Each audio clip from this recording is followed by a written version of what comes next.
doing here, and why don't I? Yes, exactly.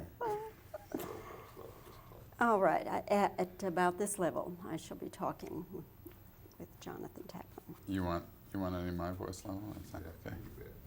Go ahead, just talk 1, about 2. it. Yeah. Well, I'll talk about this voice level. Bobbie, let me get you again. Yes, and I'll be talking at about this level.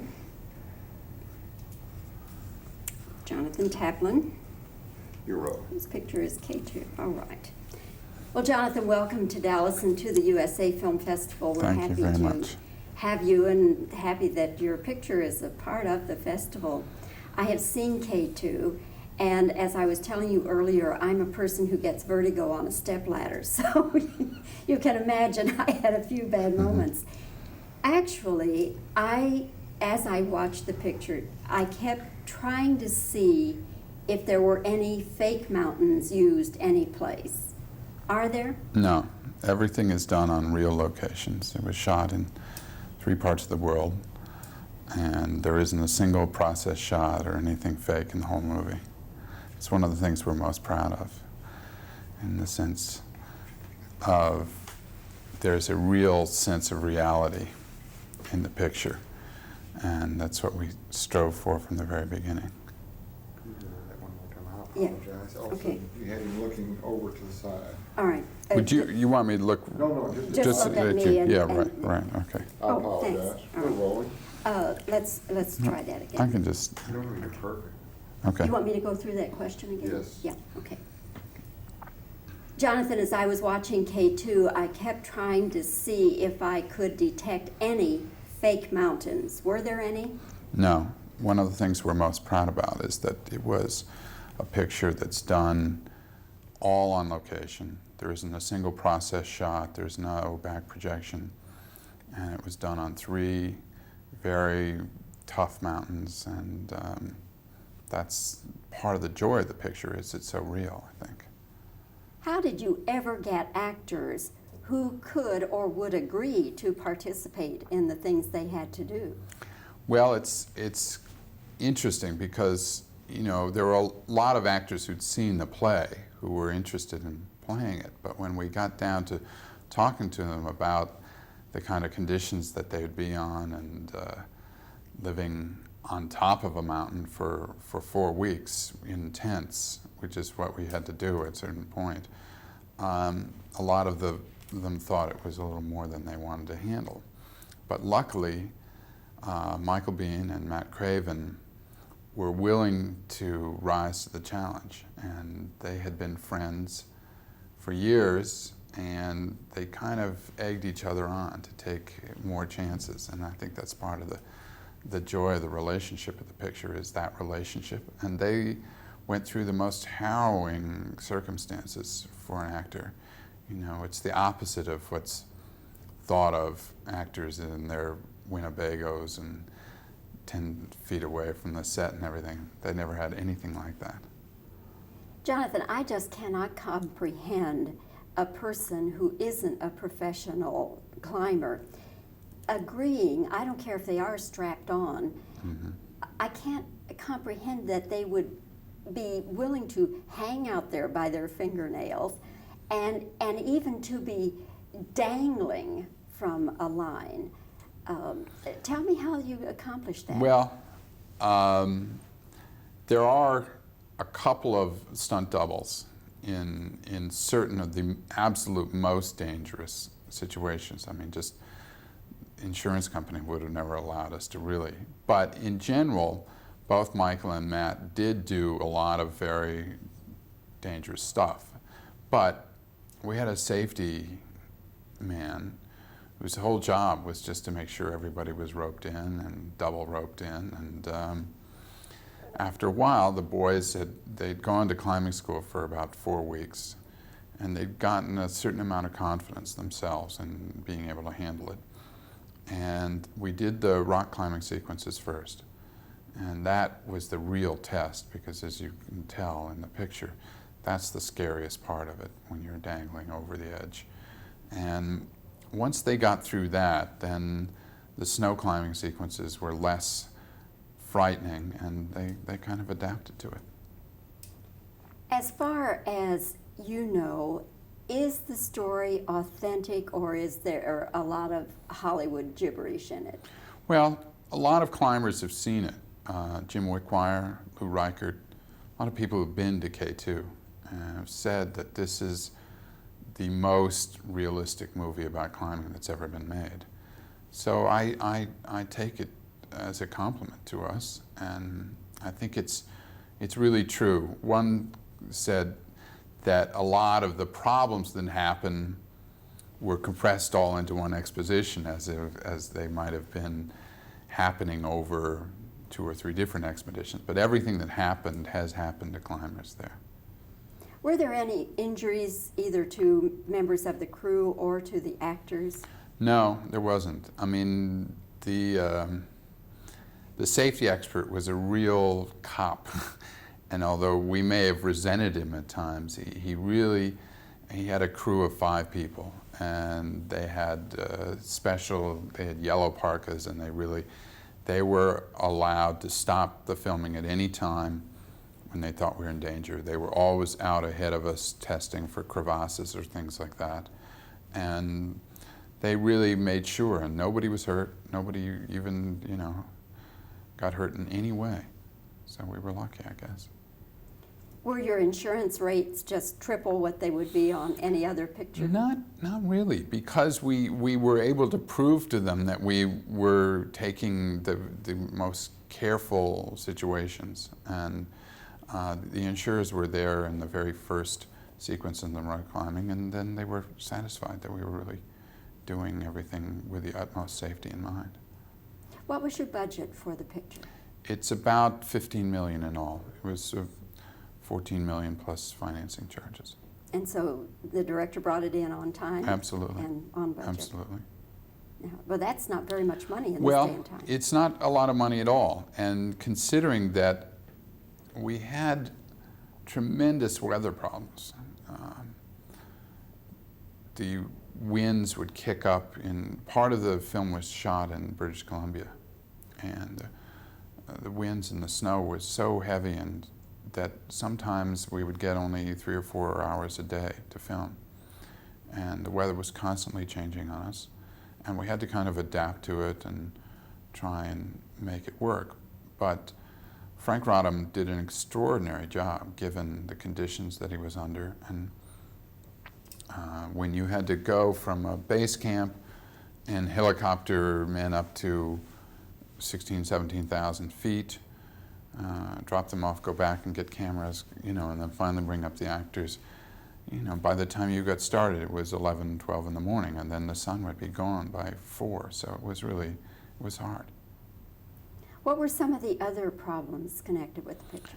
Well, before we moved to Mount Waddington, which was the primary location for a lot of the summit sequences,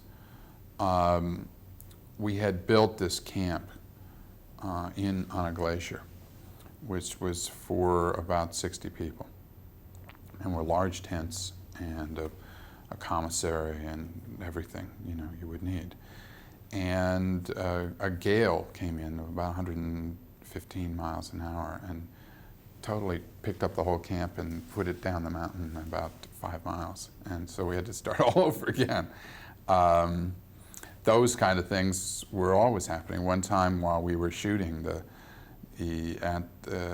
such a snow came in overnight that it pretty much buried all the tents, so nobody could get out of their tents. And one person got out, would slowly dig out another tent, and it took a whole day just to get people out into the open. So we had to not work that day. We were constantly bedeviled by those kinds of circumstances. How would your cast and crew respond? Did they all get just grouchy and difficult? Remarkably so, they didn't.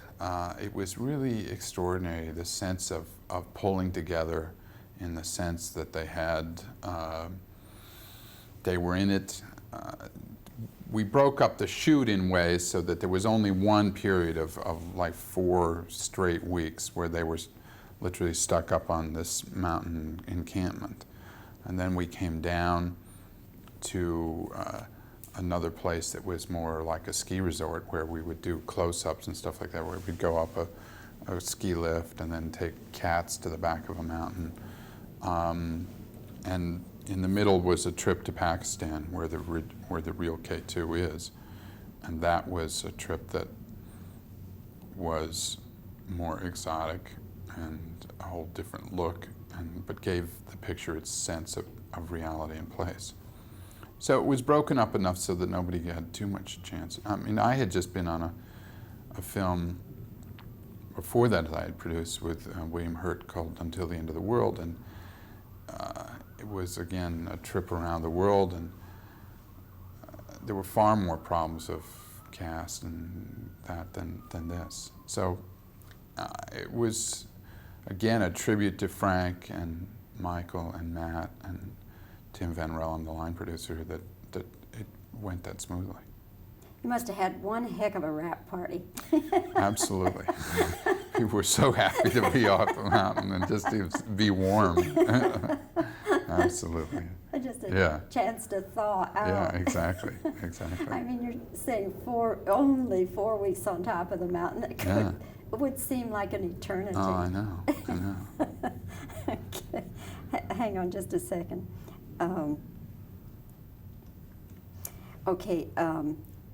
Just a couple more questions. All right.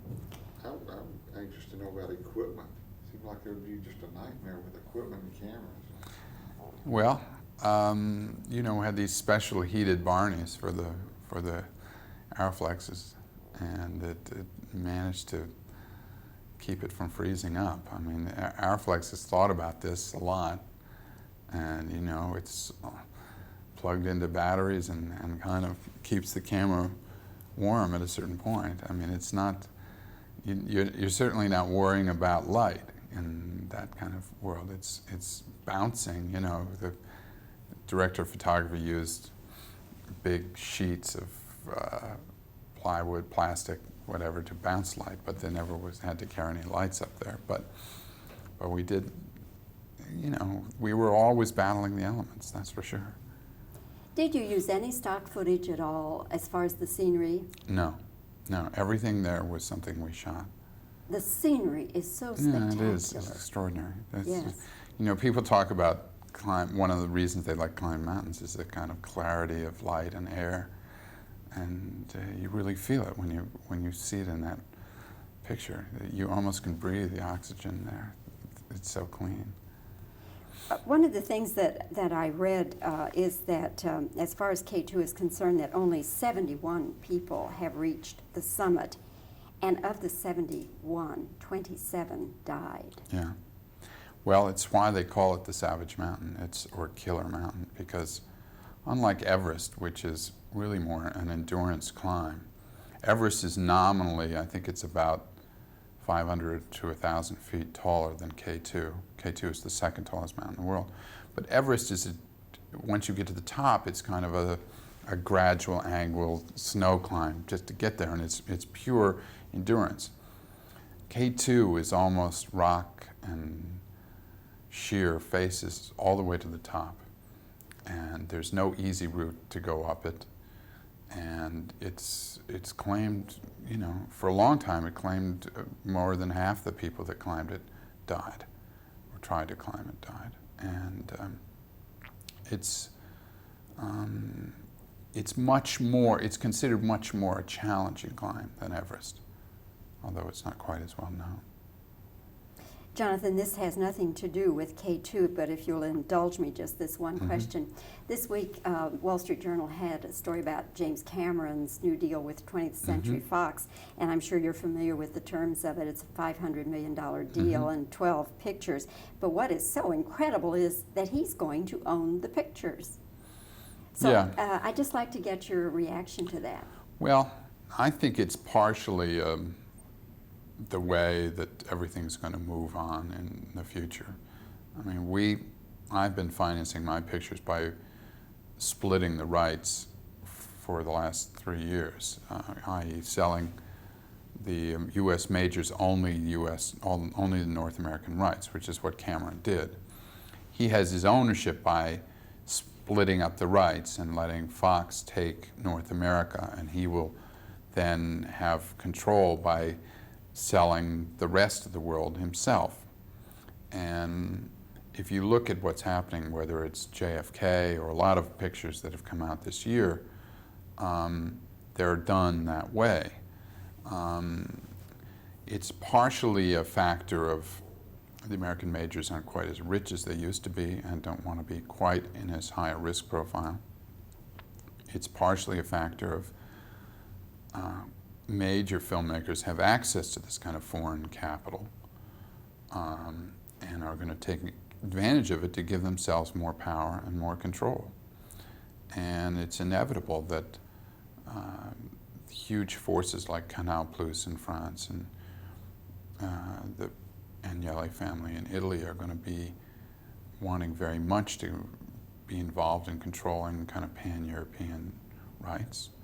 And I think this is part of the wave of the future. And, you know, it's, to say 500 million sounds like a large amount of money, but when you think of it, if Cameron's pictures tend to cost 50 million a piece, so that's 10 pictures over 10 years or something, that's not a big output. Or maybe it's 10 pictures over 7 years, you know.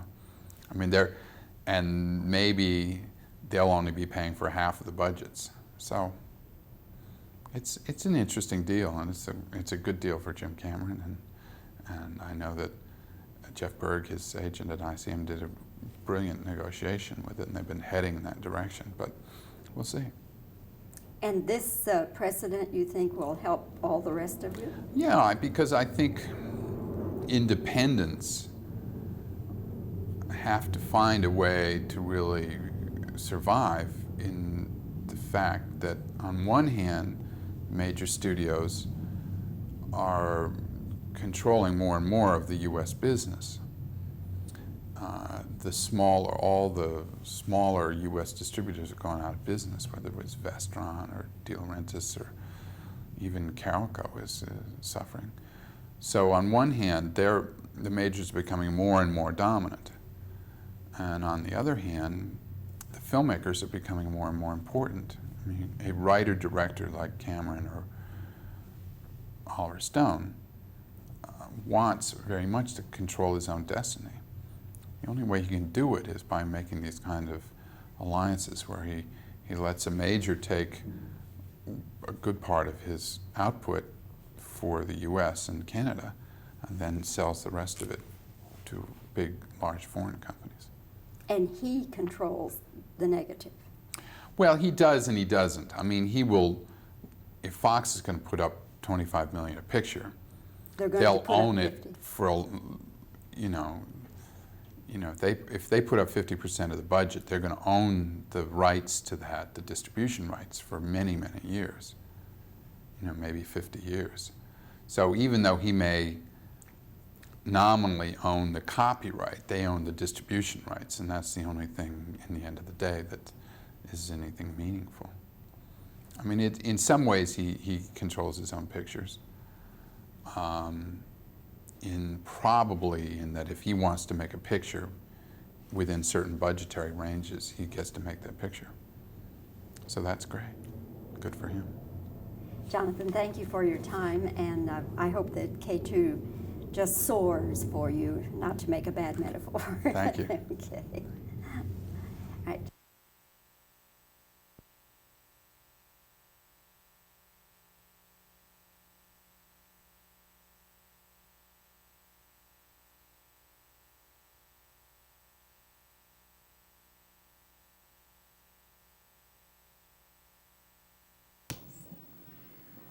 But it's good to have your perspective on it because what I... We went to about 10,000, 12,000 feet in Pakistan. But even at 10 to 12,000, the air gets pretty thin. Oh, yeah. It's definitely different. Because when I learned to ski, I learned at the top of Aspen Mountain, Right. 11,000 feet. No, it's different. Yeah. Rolling. All right.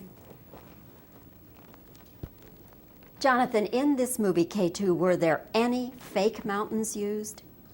No, there were never any mountains that weren't exactly like the real mountain, and we didn't have any use of back plates or anything like that, so it's all real.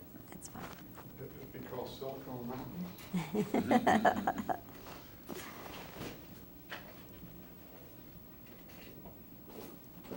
Go ahead. Okay. How did you ever get crew members and actors who would take the risks that these people had to take? Well, we at first talked to a bunch of actors who had seen the play and wanted to be in it, and when they realized what the conditions were, a lot of them backed out, and then eventually we found Michael and Matt were willing to do it, and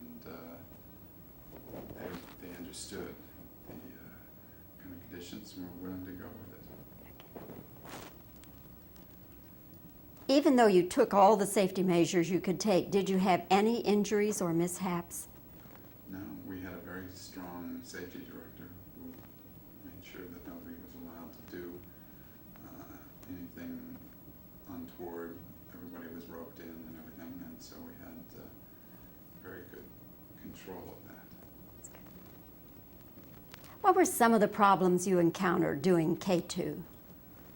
Well, we had about 2 weeks before we were to go up to the main encampment, we had a 110-mile-an-hour gale that came and blew down our whole encampment and put it 3 miles down the mountain.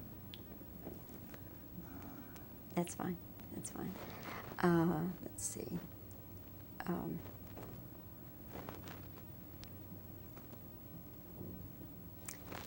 In spite of these statistics, no, let me think just a second here. Talking about K2. Yeah, 71 reached the 727. Okay.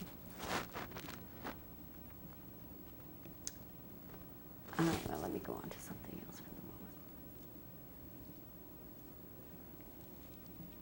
All right.